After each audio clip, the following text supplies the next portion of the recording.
Sa ngayon, hanggang hindi naaayos yung sinasabi namin tungkol sa DPWH na sinabi rin ni Secretary Vince mismo. So sir, Siya nag-compute doon sinabi niya sir kasi Tapos, kahapon, ang binibigay niya, Senate, nagkamali daw kayo sa computation. But you're saying na sa kanila galing yung computation So, ngayon, tama ba sir? Gusto niyong umamin siya ng pagkakamali Oo. before you Hindi reconsider? kami nagkakamali. So ano pa yun, Wala sir? kaming mali.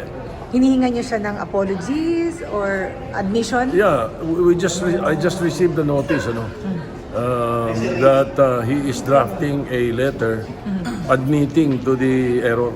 Ayun. So, Pero if hindi niya ibigay yun, sir, ano mangyayari? Wala, deadlock. Talaga. sir, sinong nagsabi na he's drafting a letter na admitting to his mistake? Pinadala ro sa WhatsApp group namin.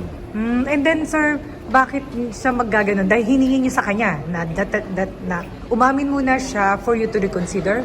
Oo, dahil sinasabi namin, kaya namin binawasan, is because yun ang computation na sinabi nila na across the board tawag dito yung nagiging overpricing, Opo.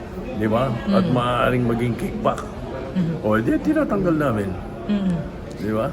Kaya kayo yung paninindigan ng Yun BICAM. ang computation na binigay niya So sir, kung ibigay na nga po sa inyo yung admission niya na siya nagkamali, sinundan niyo siya, so you will reconsider, ibibigay niyo na yung 45? Will, hindi siguro pa rin. Depende sa computation na ipapakita niya. At saka pagdating niya sa part na yan, yung mga BICAM members na tanongin ninyo, kung anong recommendation nila sa akin, that's what I'm gonna do. Kaya sir, anong masasuggest niyo As sa I said kanila? nga kung anong recommendation ng BICAM, yun ang gagawin ko.